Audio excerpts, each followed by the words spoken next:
Line for job मामले में बीते दिन लालू यादव की परेशानी बढ़ गई है। 78 लोगों पर जो है वो चार्जशीट दाखिल हुई है और ऐसे में 7 जुलाई तक जो है वो सुनवाई होनी है। हमारे साथ बात करने के लिए जेडीयू एमएलसी हैं नीरज कुमार। चुनाव के बाद लगातार प्रधानमंत्री कह रहे थे कि परेशानियां बढ़ेंगी विपक्ष की, अब तो चार्जशीट दाखिल हो गया।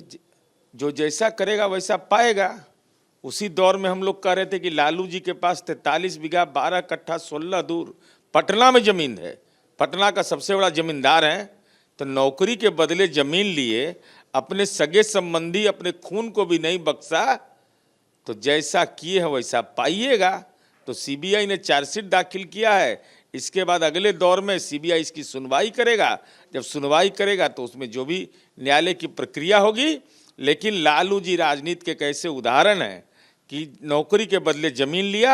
हम केंद्र सरकार से अनुरोध करेंगे कि जमीन जब्त करिए और जब्त करके वहाँ वृद्धावस्था आश्रम बनाइए, वहाँ विधवा आश्रम बनाइए और नई पीढ़ी के लिए एक ऐसा संदेश दीजिए कि इन भ्रष्ट राजनीति के दुराचारियों को ऐसी कड़ी सजा मिले कि कोई हिम्मत नहीं करे कि नौकरी के बदले जमीन लेने की प्रक्रिया निश्चित करे। अब वृद्धाश्रम की बात कर रहे हैं। तेजस्वी यादव ने कहा था कि जब चुनाव खत्म होगा तो देखिएगा सीबीआई और ईडी जो है वो आगे लग जाएगी और मेरे पिता को जबरन फंसाया जाता है। इनके पिताजी को, तभी इनके पिताजी दलित के मंदिर में प्रवेश कराने के लिए जेल में गए थे, या फुलवारी में जो अपने घर, फुलवरिया में अपने घर के बगल में ठकुरबाड़ी है उसमें गए थे जेल जो बनाने में। अरे जो कृत्य आपने किया है, 43 बीघा जमीन कहाँ से आया इनको? कहाँ से 23 बीघा जमीन आ गया यहाँ मुजफ्फरपुर नेशनल हाईवे पर? अभी तो छपरा वाला बाकी है। अभी तो एक परत दर परत खोलेंगे इनका। औरंगाबाद में मैंने जहाँ जहाँ घूमते रहेंगे पूरा बिहार में, जहाँ मौका मिलेगा सिरिंज से खींच लीजिएगा। तो देश के अंदर संविधान नहीं है, इसीलिए ही कहते थे कि संविधान खतरे में है, लोकतंत्र खतरे में है। अरे जमीन खतरा में है। कल तस्वीरें नजर आई जब गठबंधन की बैठक हो रही थी और पर नीतीश कुमार पैर छूते हुए नजर आए प्रधानमंत्री की। इसको लेकर भी विवाद खड़ा हो गया। आरजेडी कह रही है कि इतना सत्ता में विलीन हो गए नीतीश कुमार की, अब प्रधानमंत्री का पैर छू रहे। तेजस्वी यादव बोलने लगे ना, तो लापता है।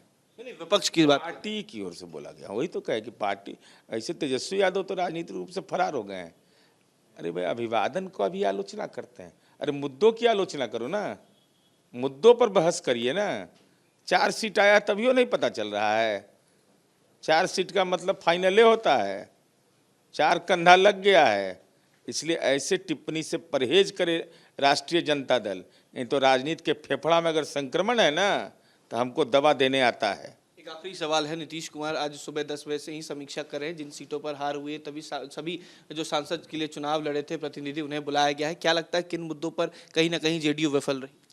नहीं, देखिए, मुद्दे का सवाल नहीं है। 3/4 सीट पर एनडीए सफल रहा। अब माननीय मुख्यमंत्री जी पार्टी के राष्ट्रीय अध्यक्ष हैं, हमारे उम्मीदवार 4 जगह हार गए, तो स्वाभाविक है फीडबैक लेते होंगे कि भाई क्या मामला है, नहीं है, मुझे जानकारी नहीं है। लेकिन मुझे ऐसा लगता है कि मुख्यमंत्री जी संगठन के स्तर पर संवेदनशील होते हैं। अब कोई चिंता नहीं करिए, 3/4 जीत गए हैं ना। 2025 के चुनाव में सुपड़ा साफ है, एकदम फाइनल। चलिए, बहुत शुक्रिया। ये थे हमारे साथ जेडीयू एमएलसी नीरज कुमार। साफ कहा कि जो लालू यादव पर चार्जशीट दाखिल हुई है, जल्द से जल्द पर सुनवाई भी होनी चाहिए और कार्रवाई भी होनी चाहिए। साथ ही साथ कहा कि जो बैठक और समीक्षा हो रही है, इस पर आने वाले समय में जो तस्वीरें नजर आएंगी विपक्ष का सुपड़ा साफ हो जाएगा। वीडियो जर्नलिस्ट सत्येंद्र कुमार के साथ उत्कर्ष, न्यूज नेशन, पटना।